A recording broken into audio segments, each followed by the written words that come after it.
Hello everyone, let's wait for 5 more minutes for others to join, then we can start the session.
Okay, I hope my screen is visible. Can someone confirm? Yes, it is visible. Okay, thank you.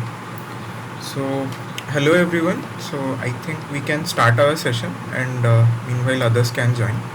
So, in the previous weeks, what we covered is related to uh, introductory number systems, floating point representation, basic gates, combinational logic, sequential logic, uh, and some problems on state machines also. One or two problems we did. Then in today's live session, what we are going to cover is called as semiconductor memories. In the previous session, we covered the data converters part. So basically, whenever we have digital data, okay, so let me introduce myself. My name is Arpit Bal. I am a PhD scholar from Department of Electrical Engineering, IIT Bombay, and I am a TA for this course. And uh, So yeah, in today's session we are going to cover semiconductor memories. So semiconductor memories, why is it needed? So whatever digital data that we are processing, so it needs to be stored somewhere, right? So that whenever we want, we can fetch them and we can read them. Or if we want to store it, let's say we have processed uh, like 2-bit addition, okay, and we want to store that result for, let's say we want to multiply it sometimes later, not now. So then for that temporary period it needs to be stored somewhere. So where does that storing happens? So that storing happens in the memories, and those memories are very essential because that is one of the advantage of digital over analog. Because in analog we have only memory elements as capacitors and inductors which can store, but the content of those elements, they get degraded over time. But in case of semiconductor memories, for digital, it's very important because just take the example of a pen drive, right? The data can be stored for years, or let's take our hard disks, right? So that's why it becomes very essential to study this topic. So we will solve a few problems related to Hamming code, that is used for detecting errors or even correcting errors for 1-bit errors. And we will tackle few questions related to the basic definitions of what are the varieties of memory in today's session. So let us start today's session.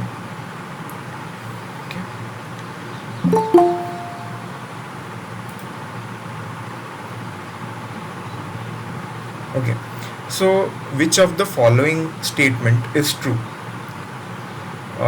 So this is regarding random access memory RAM and sequential access memory, and the question is related to the access time.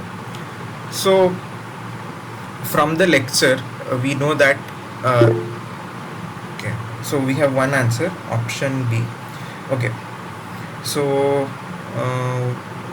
in a random access memory the access time is independent of the location of word.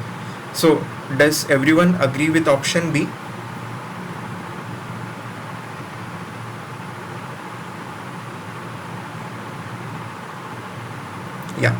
Yeah, option B is correct because in a RAM the access time is always the same, uh, regardless of the particular location of the word that we are fetching. Whereas in a sequential access memory, the time it takes to access a word, it depends on the position of the word with respect to that pointer, the reading head position. Okay, and therefore the access time is variable. So in this case, option B is correct.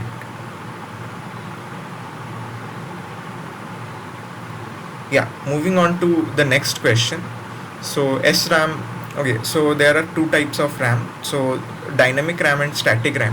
So one has some benefits over the other, and like both of them have their own benefits.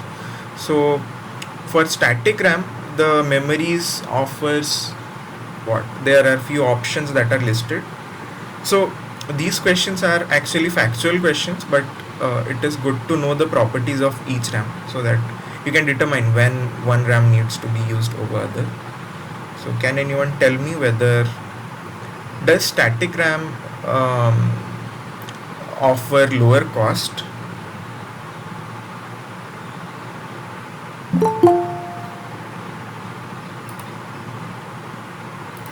Can anyone attempt this question? Option C. Okay. So is static RAM, can static RAM support high density?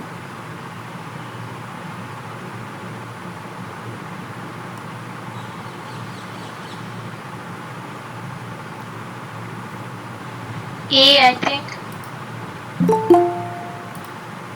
Okay, so we have two options, two answers from the student side. So does everyone agree that option A is correct?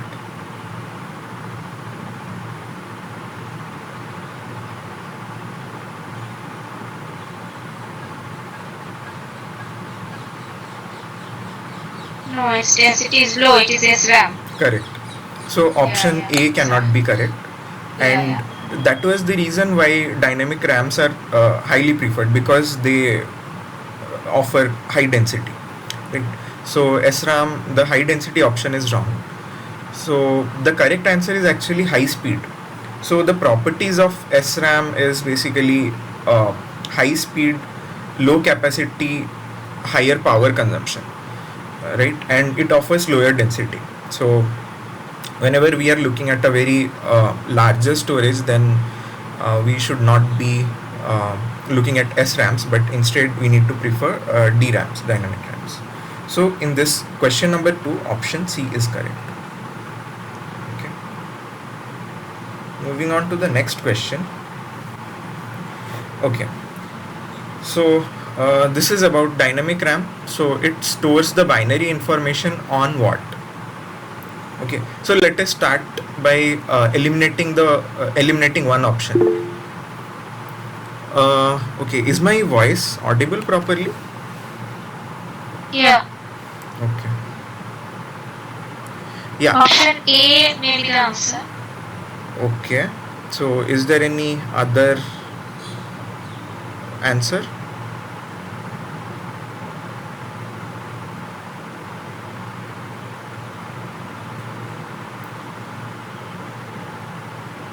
Okay, so why can't D be an answer?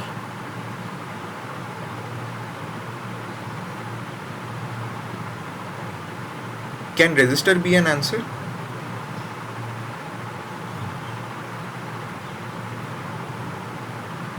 No, right? Because because resistor cannot store, like it does not have the property that a capacitor has, right? So it can be either an inductor or a capacitor. So we are left with option A, B, or C. Okay, so but the property of DRAM is it uses the MOS transistor's capacitance, right? So option B is correct, that it will take advantage of the parasitic capacitor of MOS transistor. Okay, so that is where the information is actually stored. Okay, so these things actually you need to remember. So logically you can eliminate one option here, but then you are left with 3 options. Okay, so if you take any of the 3 options, all 3 of them can store, but the property of DRAM is that it takes advantage of the MOS transistor's parasitic capacitor, right? So that is the correct answer, option B. Gautam, am I audible now?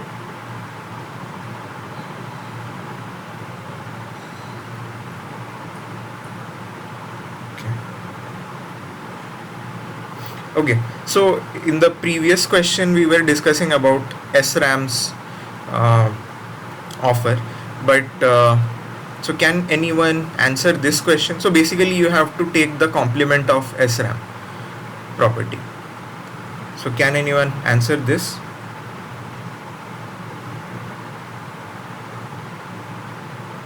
Yeah, option B is correct, right? Because high speed and those property, they were belonging to SRAM. Okay, moving on to the next question. Okay, so let me tell you what is a volatile memory. So volatile memory is any memory that loses its data that is stored once the power is switched off. Okay, so non-volatile means it will, even after that, it will hold on to that data which is stored, right? Option D, option A. So okay, why is it option A, CD-ROM? So the question is asking for not a non-volatile memory, so it means it is asking for which one is a volatile memory, right? So CD-ROM, like even after the power is removed, yeah, so even after the power is removed, like even after I check 1 year or 2 years after actually writing the compact disc, I will still have the content intact, right? So CD-ROM, even magnetic disc or SD card, they can't be the correct option, right? So SRAM is the one. Once you remove the power, it loses its memory. So question 5 is option D. Okay. Now moving on to the next question, that is related to Hamming code.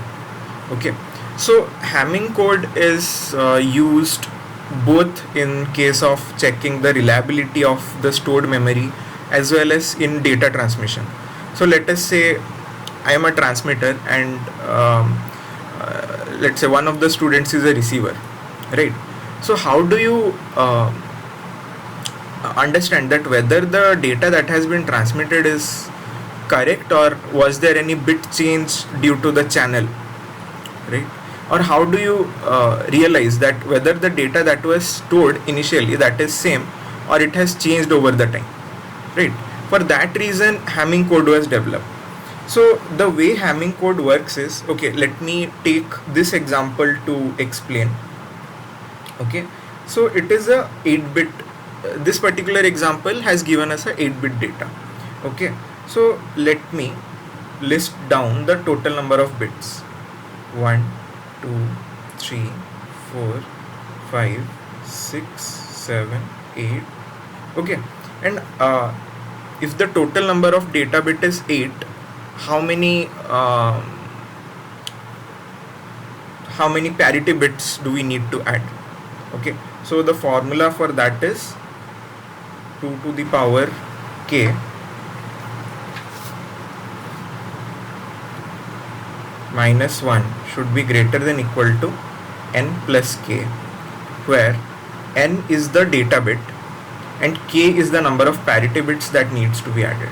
Okay, so we will have 2 to the power k minus 1 greater than equal to 8.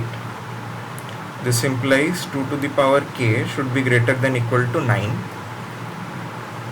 So what should be the value of k? Minimum value of k that satisfies this condition.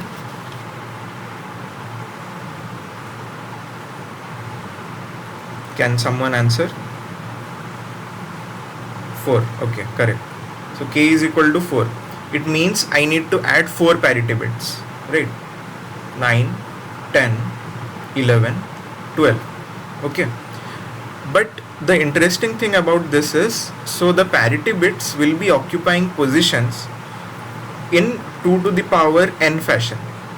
So what do we mean by 2 to the power n fashion? So it will occupy 2 to the power 0, 2 to the power 1, 2 to the power 2, 2 to the power 3, so on and so forth positions.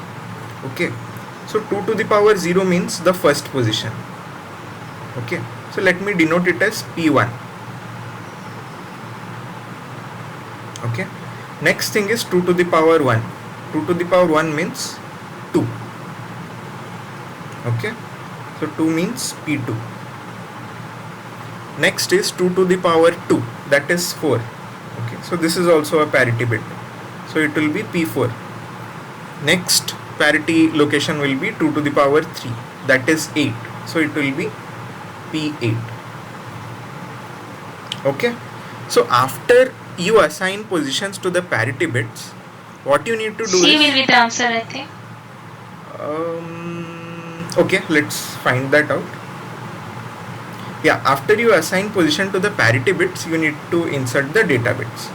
So the data will occupy whatever bits are remaining, whatever positions are remaining. Okay, so then what we need to do is, we need to follow a rule of pairing. Okay, so let me call it rule 1. Okay, so for the first parity bit P1, what we need to do is, we need to take the XOR of each bit and we need to skip the every alternate bit. Okay, so if I start from position 1, so I need to take 1, then I skip 1, then I take 1, then I skip 1, then I take 1, and I repeat this procedure. So after 5 it will be 7, after 7 it will be 9, after 9 it will be 11. Okay, so can anyone tell me what will be this value? It will be the answer. No, for P. 1 XOR 1. Okay. 1 XOR 1 XOR 1 XOR 1 5 ones, that is 1 will be the answer. P1. Okay. So 1 XOR P1. 1. Yeah. Because the first position is occupied by P1. Right? And in this question, what is being asked is even parity. Right?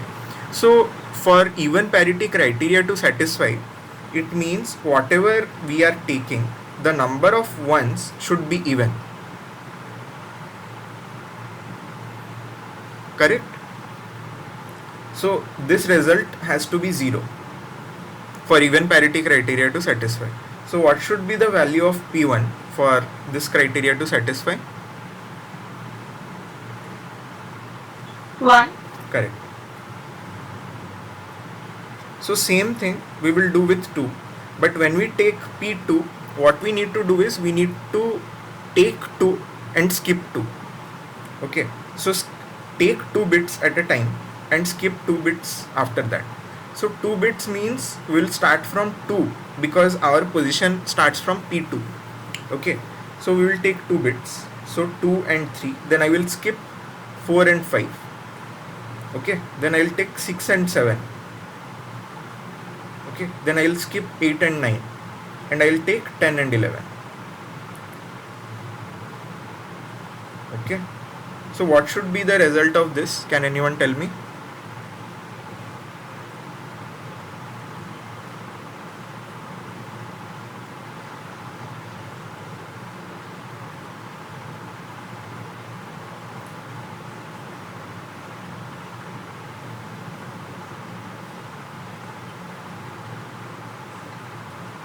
What should I place 1. here? Okay. 1. So what should be the value of P2?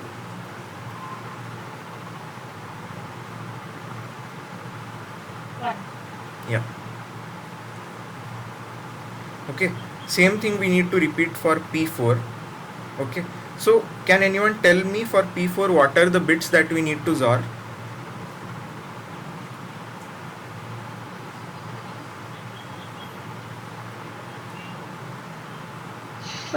P4, 5, Okay. 6, 7 and 12.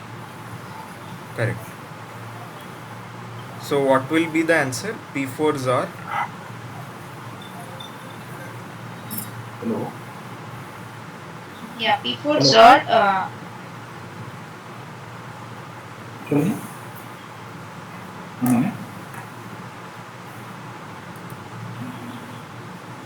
ये नहीं अपने क्या रहेगा? Yeah. I think someone needs to mute.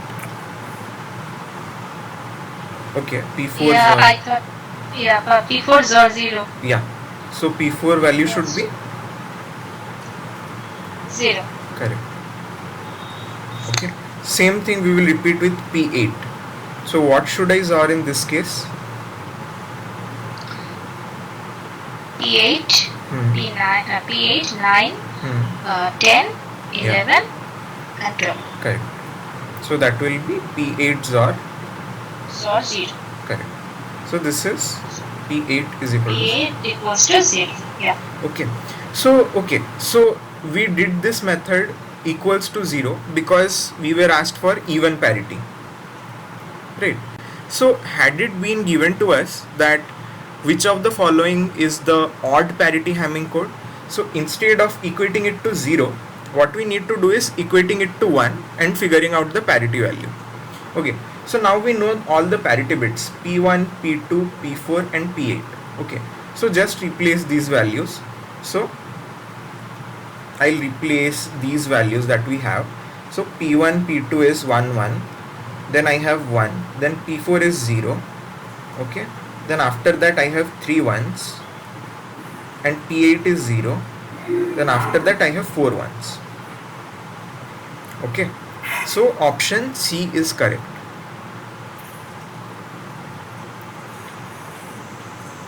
Is everyone clear with this approach? Does anyone have any doubt?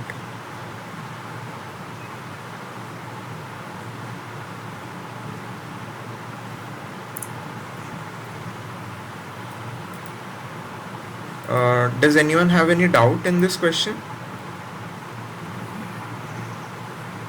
No. Okay.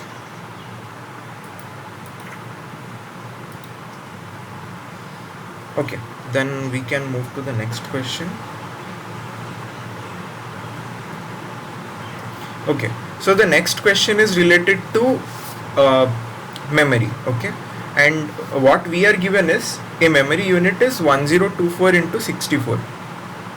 Okay, and it is specified by the number of words times the number of bits per word. How many address lines are needed for the given memory unit? Okay, so the a memory unit is basically represented by this term in this format, 2 to the power k into n, where 2 to the power k is actually representing your number of words and n represents your number of bits per word. Okay, so 1024 into 64, it means 1024 words into 64 bits per word. Okay, so if we write 2 to the power k, okay, so in this case the k is the number of address bits that are needed.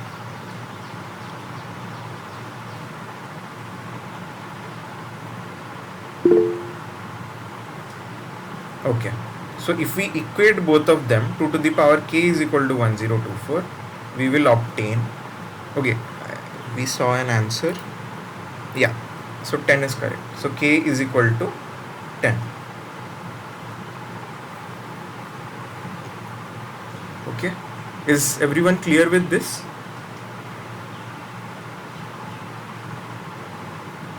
Does anyone have any doubt? Okay.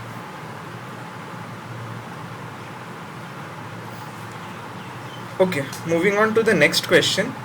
So here we will see an application of Hamming code. We have to identify the location of the error in the received stream. Okay, we are given a Hamming coded message that is 001110110100. Okay, and we need to identify the location of this error. Okay, so the idea is, if let me call as C as the error code. So if C is represented as C8, C4, C2, C1, if everything is 0, it means there is no error. Okay, but if C has a non-zero value, non-zero 4-bit value, then that equivalent 4-bit to decimal representation will actually tell you what is the location of that error. Okay, so how to find out C1, C2, Please repeat. Yeah. If C is equal to 0? Yeah, if C equals to 0, it means there is no error in the transmission. But if C is not equal to 0, then whatever is the value of C, so let me assume that C is equal to 0101. Okay, so it means that the error is in the 5th bit.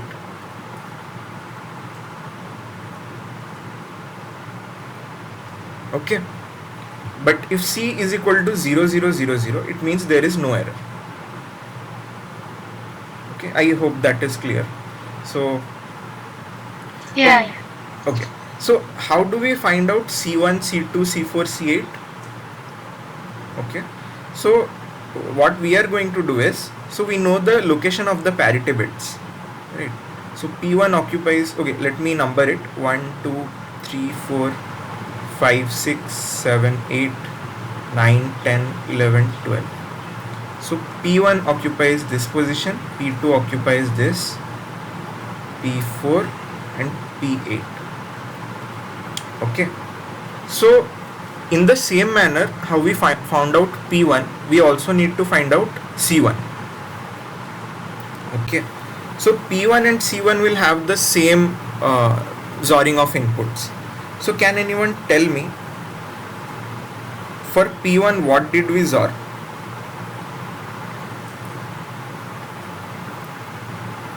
One, 3, 5, 7, 9 and 11. Yeah, 1, 3, 5, 7, 9 and 11. 11. Okay, so can anyone XOR and tell me the value for C1?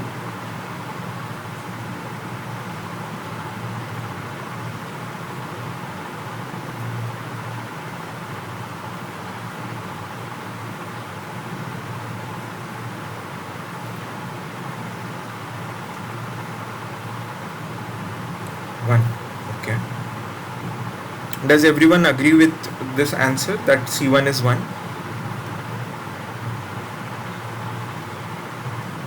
Yeah, 1. Okay. So similarly for C2, what should I take? C2. 2, 3, Okay. 2, 3, 6, 7, 10 and 11. 6, 7, 10 and 11. Okay. So what is the XOR of these input bits?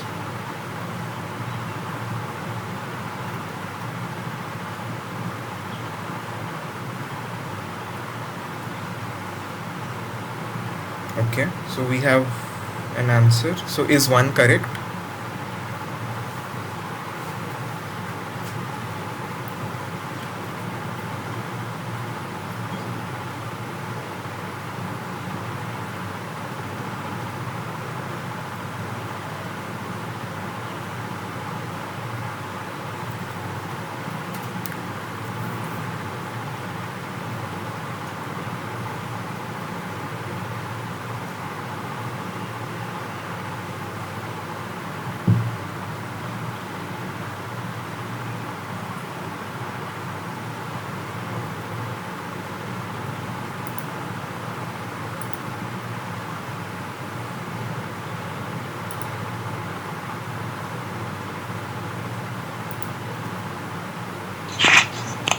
Sorry, I lost internet. C3.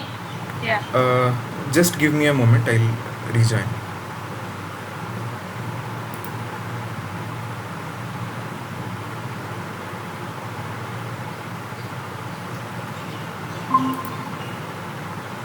Okay.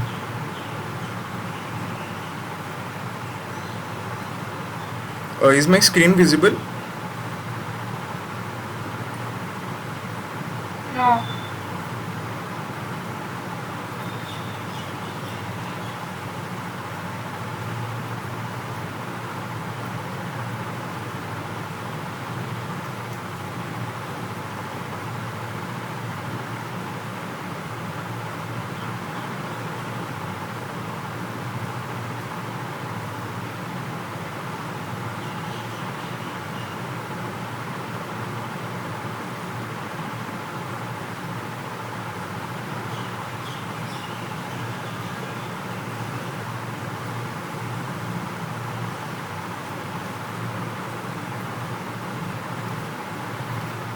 Yeah. Now visible. Okay. Yeah. So what is C3? C3 is XOR of P4, 5, 6, 7 and 12. The answer is 1. Okay. Sorry, this is C4 actually. Yeah, C4. Okay. C4, is it correct? 1? C4. Yeah, C4 is 1. So C8? XOR of 8, 9, 10, 11, 12. That is 0. 8, 9, 10, 11, 12. 12. It comes 0. Okay. Okay. So now we have all the bits that are required. Okay. Now let us arrange them in this fashion, that C8, C4, C2, C1. So this is very important, the arrangement of bits. Okay. So once we arrange it in this fashion, we have 0, 1, 1, 1. So that translates to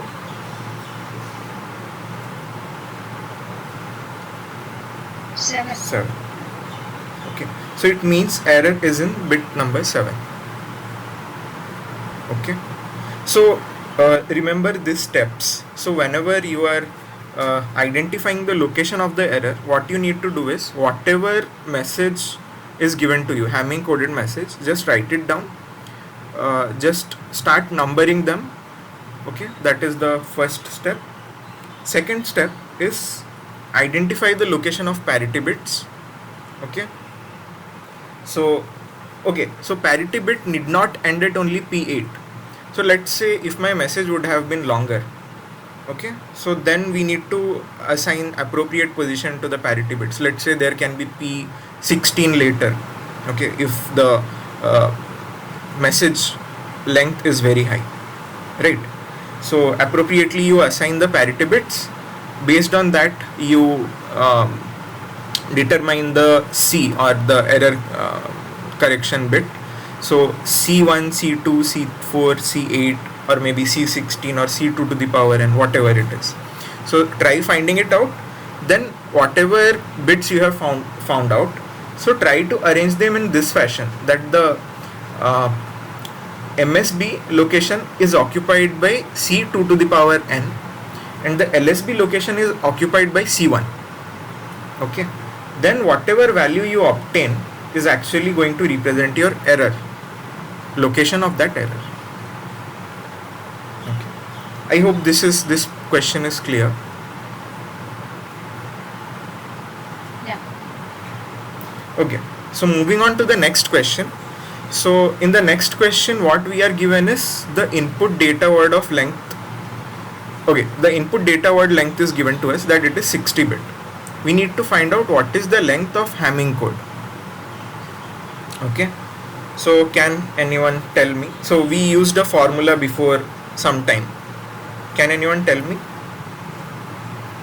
66. No, Shiva, but actually you had a very good guess. I'll tell you why you arrived at 66, but that is not correct. So we used a formula before some time, right here, to find out what should be the number of bits. Okay, so the formula was 2 to the power k minus 1 greater than equal to n plus k, right, where n is our, in this case it is the number of bits, that is 60.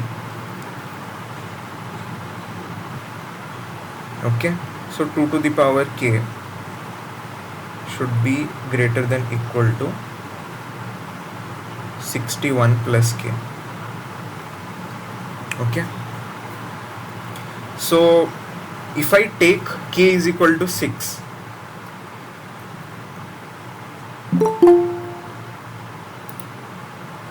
okay, so if I take k is equal to 6, is this criteria going to be satisfied?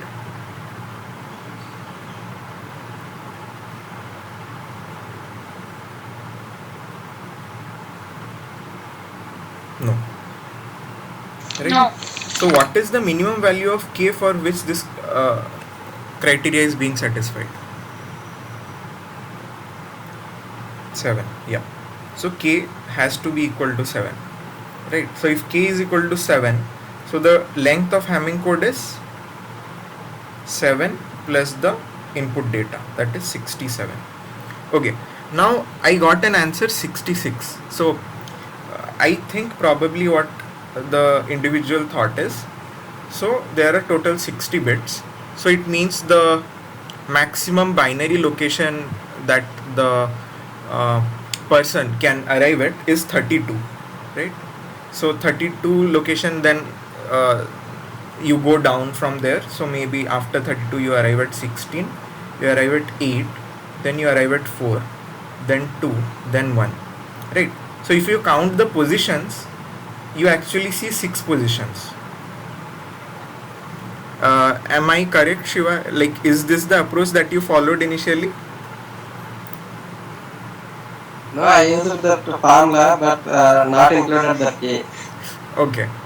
Actually, yeah. So I'll tell you one more reason why this thing is not going to work.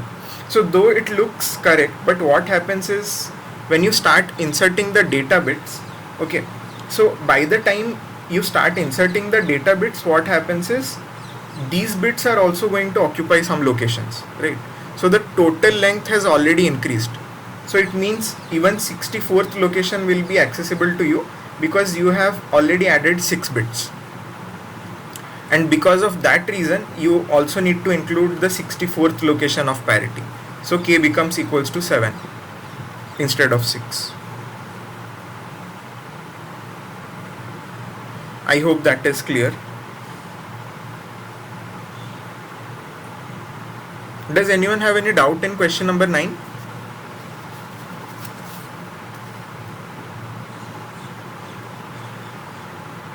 Okay, then we can proceed to the next question.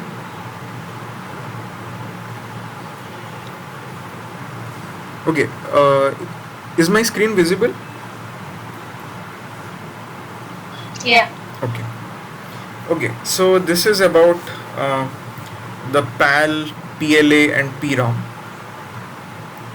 So can anyone tell me which of the statement is false? So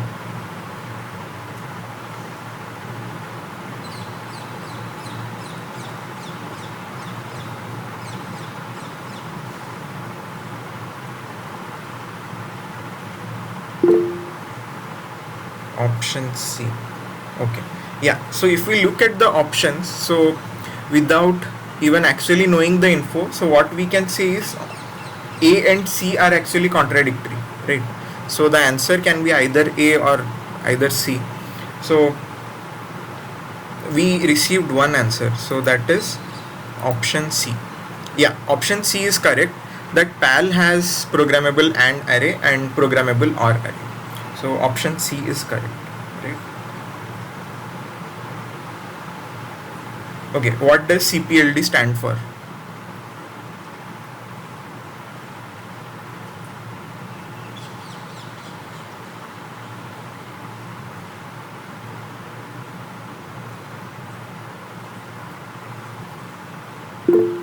Complex programmable logic device. Yeah, CPLD stands for complex programmable logic device. So which programmable switch technology is used in CPLD?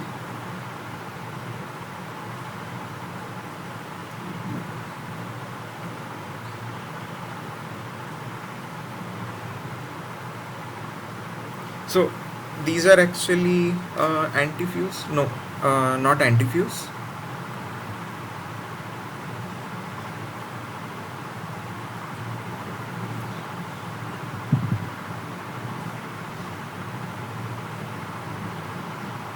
So any other answer?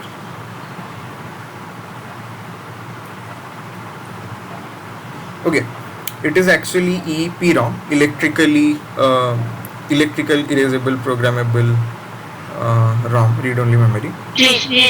Yeah. So for CPLDs, floating gate transistor are used like EEPROM or EEPROM. On the other hand, for FPGAs, so they normally use SRAMs or antifuse technology. So antifuse technology is actually used as a programmable switch in FPGAs. Okay.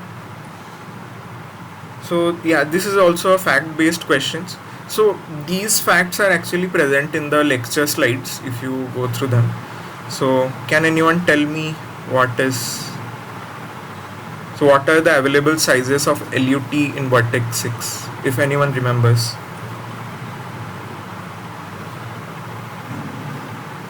5, yeah, 5 is correct. So any other option? So vertex 6 actually can be configured in two ways. So one is a 5 input LUT, and another configuration that is possible is a 6 input LUT. So 5, and had there been an option for 6, then 6 would have been also possible. Okay, so to erase the data that is stored in EEPROM, so which method is used? So the answer lies in the full form of EEPROM. No. So yeah, option B, because it says electrically erasable, right? Oh, electrical erasable. Yeah. So had it been only EEPROM, then it would have been option A. But this one is electrically erasable. So that's for that reason this is option A. Okay, so then we have to identify the functions f1, f2, f3 that is implemented by the following PLA circuit. Okay, so let's do it step by step, and wherever you see this not, right, it means that this is basically representing an inverter. Okay, so can anyone tell me what is this output? B0, C0. B0, C0. Okay, and what is this in output? Same. Oh, okay, sorry, they are in the same. Yeah. So what is this output? This is B0. Okay. B0, 0. Yeah, correct. This is 0. So this is also 0. What is this? 0. This is A0, B, C0. A0, B, B, C0. C0. Okay. Yeah. And what is this? This is A0. Okay. Sorry, A, B, C. B, C. C. Okay. So does everyone agree with these answers?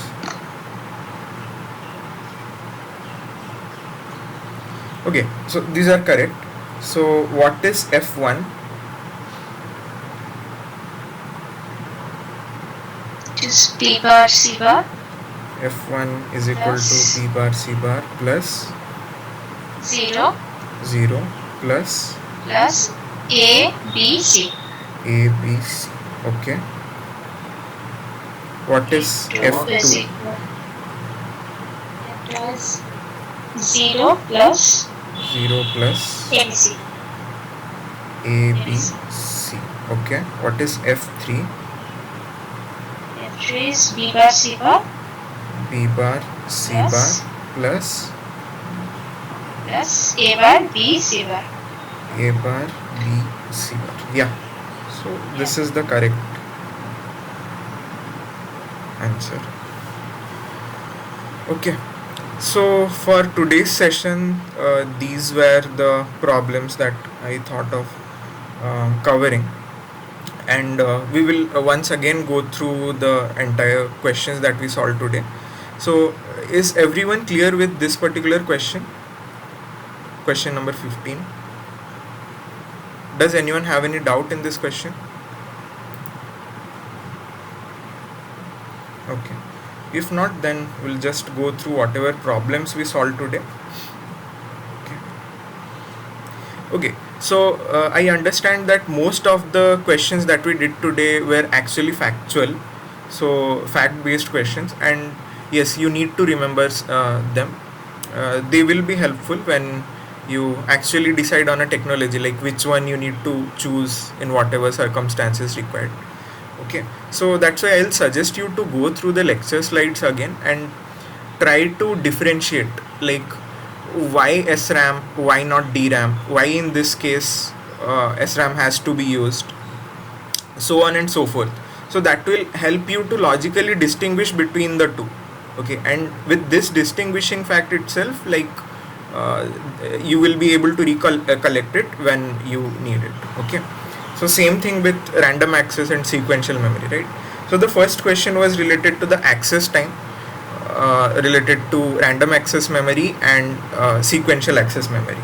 Okay, so random access memory, it is independent of the location of word, whereas for sequential access it is variable, right? Then the next question was related to SRAM. So SRAM has higher speed in comparison to DRAM, so that's another fact. The next thing was related to the storage of binary information. So DRAM stores it in the form of a parasitic capacitor of the MOS transistor. Next thing is DRAM memory, it offers lower cost. Okay, so the other parameters A, C, D are actually related to static RAM. Okay, Then the question was related to which one is not a non-volatile memory or which is a volatile memory. So SRAM is a volatile memory, and volatile memory is something that loses its information once the power is switched off. Okay. Then we did something on the Hamming code. So when you have to decide what is the Hamming code for a given binary word, so start with this. So step 1 should be find out what should be the number of parity bits that you need to add. Okay, so in our case it was 4. So using this equation you find out the number of parity bits, k. Okay, so the minimum number of parity bits, because this is greater than equal to, find out k. Once you find out k, so you write the entire sequence 1 2 3 4 till 12. Okay, then you understand the step number 2 is figure out which locations are going to be occupied by the parity bits, right? And as mentioned, the parity bits are actually going to occupy your location from 2 to the power n, right? So 2 to the power n means if n is equal to 0 1 2 3, then you will have 4 parity bits, right?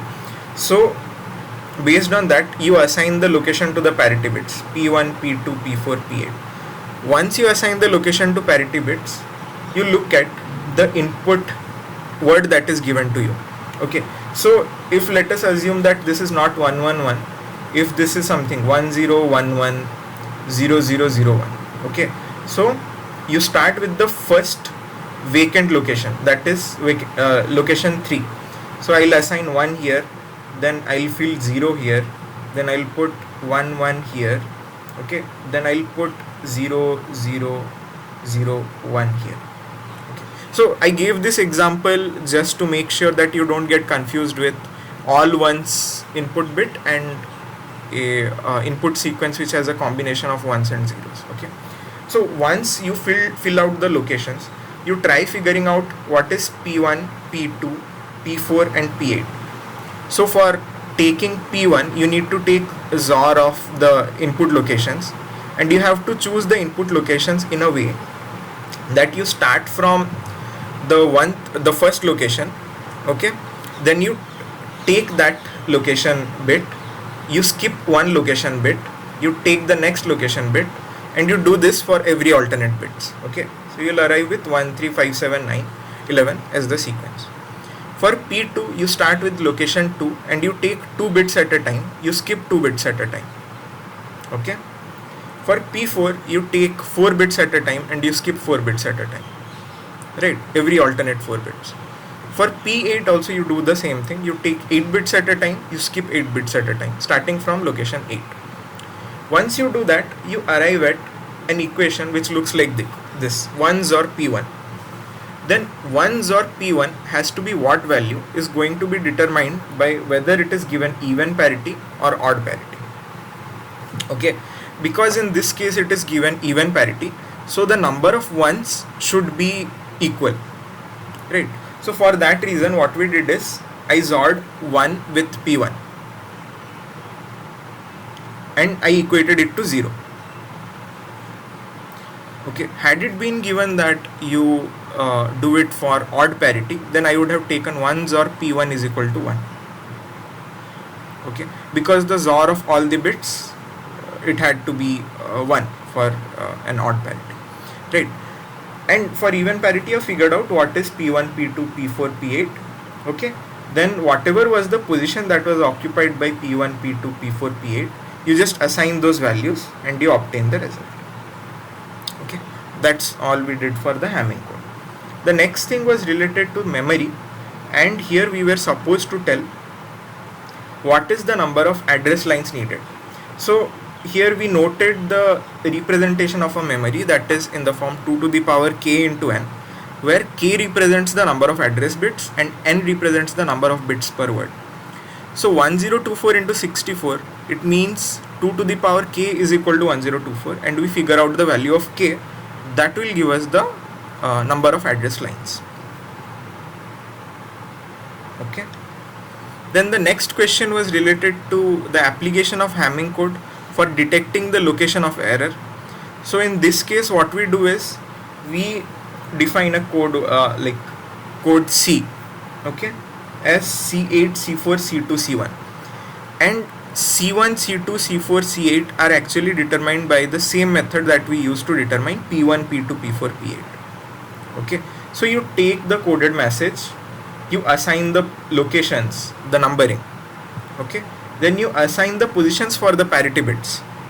Okay, then you compute C1, C2, C4, C8, you arrange them in this MSB to LSB order.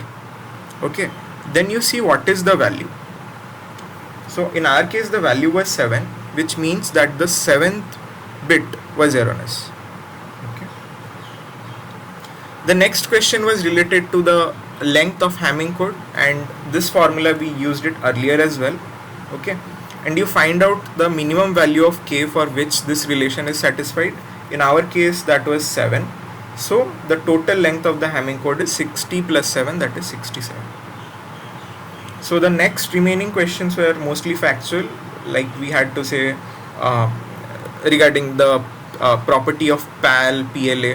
So please remember, you should be able to distinguish between PAL, PLA and PROM. Okay, so which one is programmable, which one is not, which one is fixed. So you should be able to distinguish that. Next thing are basic full forms also you should be able to remember, like CPLD, then FPGA and SRAM, DRAM. You should be knowing the full form of these devices. Then next thing is related to which switch technology is used in CPLD, that is EEPROM. So in case of FPGA, which technology is used, that is antifuse or SRAM. Okay, so these things also you need to remember a bit. Then regarding Vertex 6 FPGA architecture, it is mentioned one of the available LUT sizes. So it is 5. It can also be 6. Okay. Next is related to erasability of EEPROM. Okay. So yes, you should also be able to distinguish between ROM, EPROM and EEPROM. Okay, and what are its advantages, right? So in this case, electrical pulse is used to erase the data that is stored here, whereas in case of EPROM, it is the exposure to UV light. Okay. So next is related to identifying the function that is being implemented by this particular PLA circuit. Okay. So we saw what are the nodes, what are the equations represented by the nodes, and what are the final equations. So this was all for today. So I'll stay here for some time. If anyone has any doubt, they can let me know. Else we can wind up the session.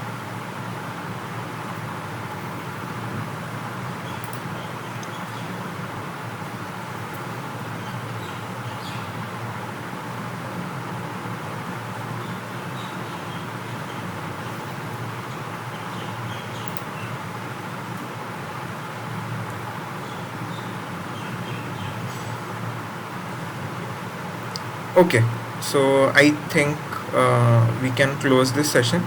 So I'll still be around. Just let me know if anyone has any doubt. Thanks everyone.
Hello.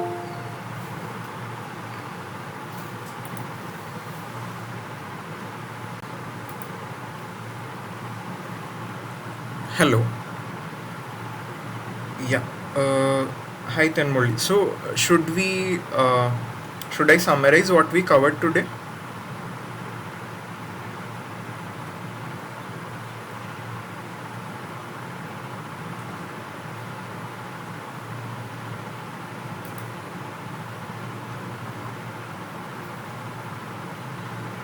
Hello. Yes, sir. Yes, sir. Yeah. Should I summarize what we covered today?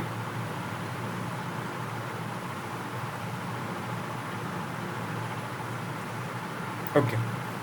So what we did today is actually related to the semiconductor memories that are available. So we did a few problems related to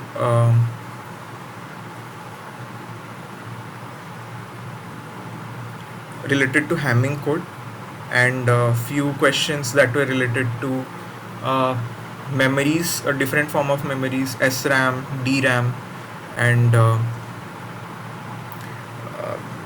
some factual questions. So from these memory concept, most of the things are actually related to facts, except the Hamming code part. So Hamming code is used for detecting and correcting errors. So 1-bit errors can be detected as well as corrected, but 2-bit errors can only be detected using Hamming code. Okay. So the first question that we did was related to random access memories access time. Okay. So the thing is, the access time of random access memory is independent of where the data is present. Okay, independent of its location. So because of that reason, so yeah, it is independent of the location of the word. So it is same for each and every data wherever the data is located. But in case of sequential access memory, so the time it takes to access a word, it depends on the position of that word with respect to the read pointer. Okay. The next question that we did was related to SRAM. Okay. And here you need to remember what are the properties of SRAM. Okay. So what you can do is, whenever you are covering that lecture related to SRAM versus DRAM, you can just distinguish what are the benefits of SRAM versus what are the benefits of DRAM. Okay, so SRAM's properties are actually it offers low density, then low capacity, higher speed, but higher power consumption. So these are the features of SRAM, and out of these options that were provided to us, high speed is the one that satisfies this condition. Okay, then the next question was related to DRAM. Okay, so out of the options that are given to us, what we did is we eliminated the resistor, because resistor does not have a memory, right? So it can be either capacitor or an inductor, and then it boils down to facts. So how does DRAM stores its information? So it actually stores in a parasitic capacitor of the MOS transistor. Right? It doesn't use an external capacitor connected to it. So this was also based on facts. The next thing was related to the property of DRAM, and we know that DRAM, it offers a lower cost, but low density is not a property of DRAM, it's a property of SRAM, right? So this was also another fact. Then the next question that we did is related to non-volatile memory. So this question is asking us which one of the following is not a non-volatile memory, or which one is a volatile memory, right? So volatile memory is something that loses its data once the power is turned off, right? So out of the given option, so SD card, a magnetic disk, or CD-ROM, so they do not lose their power, do not lose their data when they are turned off. So they are non-volatile memory. But on the other hand, if you remove power from an SRAM, then the data that it was holding, it will lose, right? So that was about the memories. The next thing that we did is related to Hamming code. Okay, so Hamming code is used to determine whether the information that is being contained, is it reliable or there is some corruption in the information, right? So in this question what was asked is, so which one of the following is the even parity Hamming code for the binary word that is given? Okay, so we are given a binary word 1111 right, and we need to figure out what is the Hamming code for that. So the first thing that we will do is, how many parity bits do we need to add to the Hamming code? Okay, so how to determine that? So we will use this formula. Okay, 2 to the power k minus 1 should be greater than equal to n plus k, where n is the number of bits of input word. Okay, so in our case the number of bits of input word was 8, right? So what we do is, we choose we take n is equal to 8, then we have 2 to the power k should be greater than 8 plus 1, that is 9 plus k. Okay, so we need to figure out what is the minimum value of k that satisfies this equation, and what we observe that for k is equal to 4, this equation obtains the minimum value, because 2 to the power 4 will be 16, that is going to be greater than equal to 9 plus 4, that is 13, right? So k is equal to 4, it means we need to add 4 parity bits. Okay, then the second step is, where should the parity bits be located? You can't place the parity bits at the end or at the start or anywhere randomly. So the rule is, the parity bits needs to occupy the location which is defined by 2 to the power n. Okay, so n 2 to the power n means the any position that is a power of 2, at that location you need to put the parity bits. So if I take n is equal to 0, it means the first position, so 2 to the power 0. If I take n is equal to 1, then it means 2 to the power 1, that is the second location. If I take n is equal to 2, it means 2 to the power 2, that is the fourth location.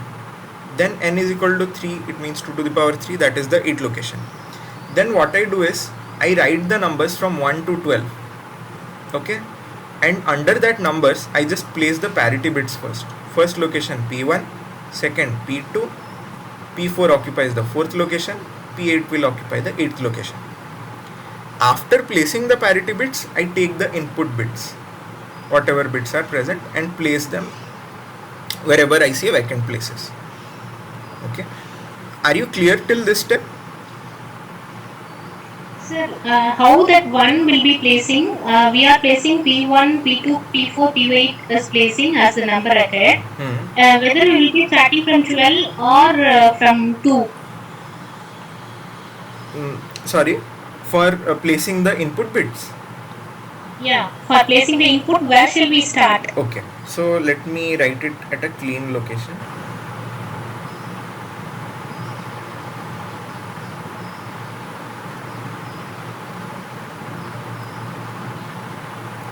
Okay, so first thing is, I put the parity bits P1, P2, P4, P8. Okay, now I need to put the data.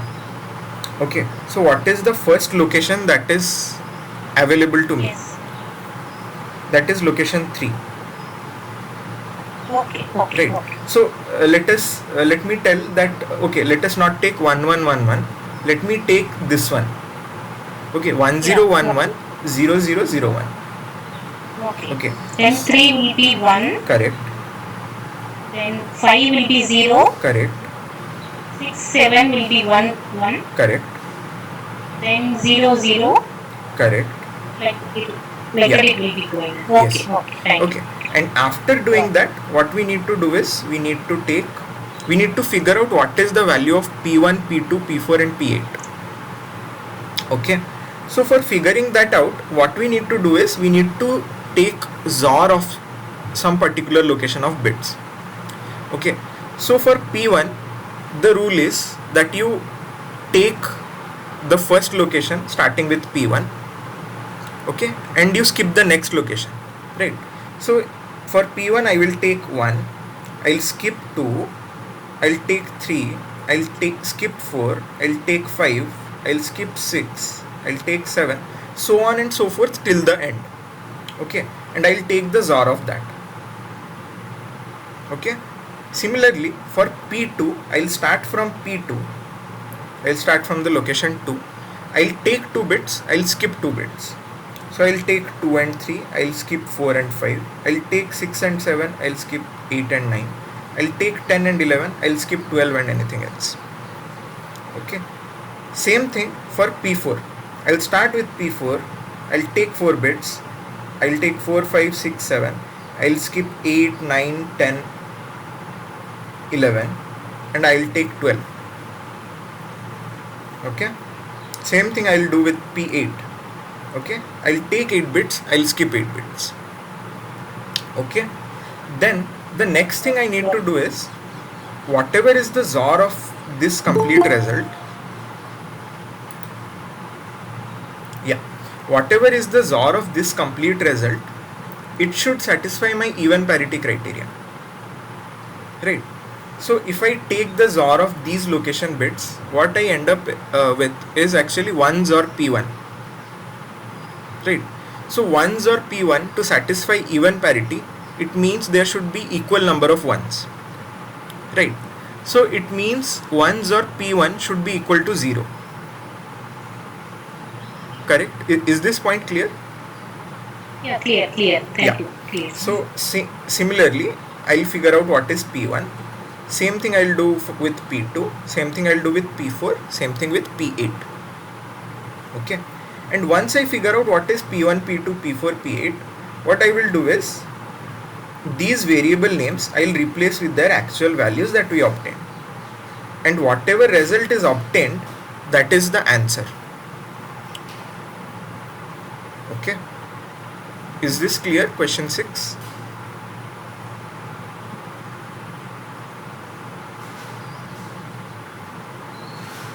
We are taking from that is 1 XOR P1, that is 0, 0, 0, like that we are taking. Correct. Correct?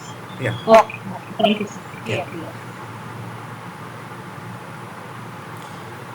Okay. So the next question is related to, we are given a memory unit. Okay. And the memory unit is usually described in this format. So 2 to the power k into n, where n represents the number of bits per word, and the k, which is the exponent, it represents the number of address bits. Okay, we need to represent the memory unit in this format, but it is given to us in this format. Okay, so 1024 is the number of words, and we need to figure out number of address bits from there. So we will equate this with this. Okay, so it means 2 to the power k is equal to 1024, and if we find out the value of k, that comes out to be 10. Okay, that is basically our number of address bits. So option C is correct. Okay. Then question 8 is also related to an application of Hamming code. So Hamming code, in the previous question we saw how to generate that Hamming code. In this question we need to figure out whether there is an error. Okay. So to figure out whether there is an error or not, what we need to do is we need to check this like code. So there is a particular code. So if that code is 0000, it means there is no error. But if that code is a non-zero number, then whatever value that non-zero number represents is actually the location of the erroneous bit. Okay. So let me tell you how to do it. So the first thing is, whatever is the message given to you, okay, 0011, 1011, 0100, just write it down. Okay. Then mark the location of each of the bits, like 1, 2, 3, so on and so forth till the last bit. Okay. Now from the previous exercise, you know where the parity bits are located. Okay. You know where I need to place P1, P2, P4 and P8. Okay. Second thing that you need to do is, now you need to identify C1, C2, C4 and C8. So C1 is nothing but same as how we derived P1, right? We took 1, we skipped 1, we took 1, we skipped 1. Same thing you need to do for C1. Okay. Similarly, you figure out C2 equivalent to P2, C4 equivalent to P4, C8 equivalent to P8. Okay. Once you do that, you arrive at the bits, the value of C1, C2, C4, C8.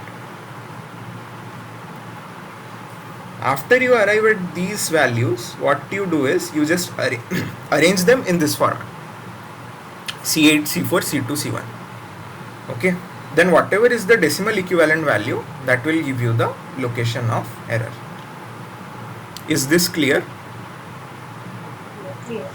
Okay. Okay. So the next question is related to length of Hamming code for a given input data of length 60 bits. So we have the input data as 60 bits and we need to figure out the Hamming code.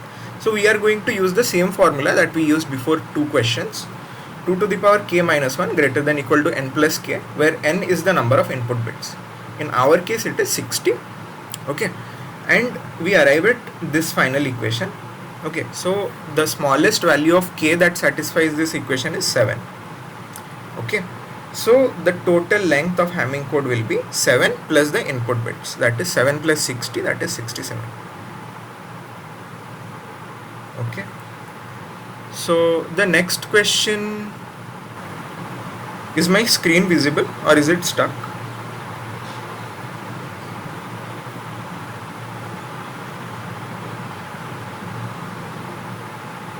Okay. So the next question is related to PAL, PLA and PROM.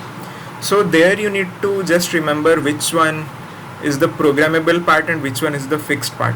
And in this case, the statement that was false is PAL has programmable AND array and programmable OR array. Okay, so PAL basically has only programmable and a fixed OR array, right? So okay, that was question number 10.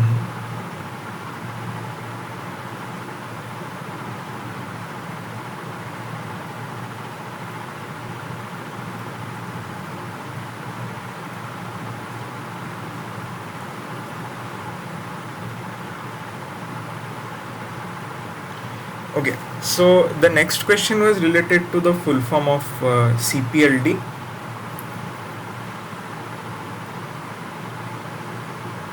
Okay, sorry, which one of the statement is false, right? So it has to be A.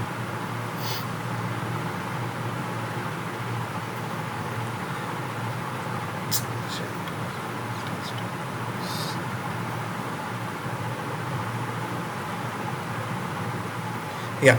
So what does CPLD stand for?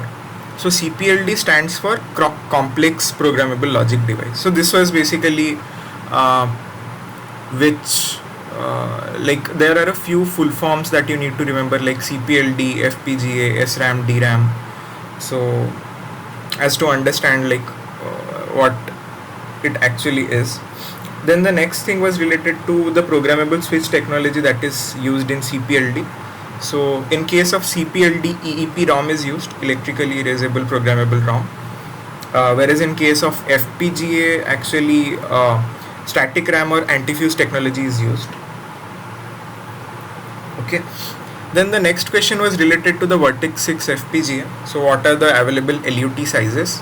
It is actually available in, it can be configured as 5 input LUT or 6 input LUT. In this options, 5 is given, so 5 is the correct answer. Next question was related to the method for erasing the data in EEPROM. So as the name suggests, electrically erasable, so that's why we can erase it using an electrical pulse. Had it been only EEPROM, then we will need exposure to UV light for erasing. Okay. Next question was related to PLA circuit. A PLA circuit was given to us and we had to figure out what is the function F1, F2, F3 implement. Okay, so here basically you need to figure out what are these connections. Okay, so these connections then redirect you back to this, and across the line the value will be same, right, because these are AND gates, and across Yeah, all the rows, the values will be same. You need to identify only one value, that's it. Then you figure out what are the connections that are made in the columns, right? Those will be the OR positions, right? And based on that you figure out the equations F1, F2, F3. So that's all that we did for today. So if you have any query related to any question that we covered, so just let me know.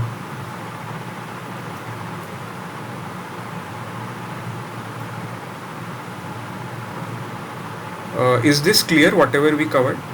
Tenmoli? Yeah, clear, sir. Clear. The 15th question I had doubt. Yeah, sure. 15th. Yeah, that alone, please repeat it. Okay. So let me start with this representation. Okay. So it means if you are taking the output from the bubble, it is C bar. If you are taking from normal, it is C. Okay. So Okay. yeah, so this location is actually representing C bar. This location is representing B. This is B bar. This is C. This is A. This is A bar. Okay. And when Clear, you clear. take the... Okay, so this question is clear? Yeah, up to the side clear. Okay. Then how we are writing? Yeah. Okay. So then we observe for, let's say, the first AND gate. Okay. So the first AND gate, there are two connections made, that is at B bar and C bar. Okay. For the second AND gate, the two connections that are made are B bar, and B bar means that is 0. Okay. Correct. For the third AND gate, the connection is made at C bar, B and A bar. A bar. Correct. For the fourth AND gate, the connection is made at C, B and A. Okay. Correct. So now we will look at the OR. Okay. So for OR, the first AND gate is connected and the third AND gate is connected. Okay. For F3. Okay. So the first AND gate is actually B bar C bar.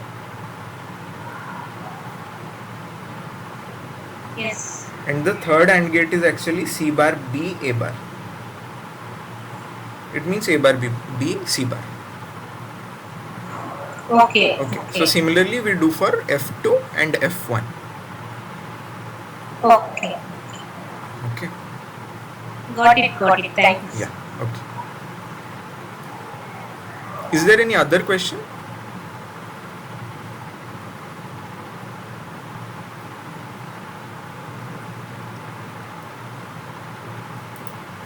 Yes, sir. Thank you, sir. Okay. Yeah. Thanks.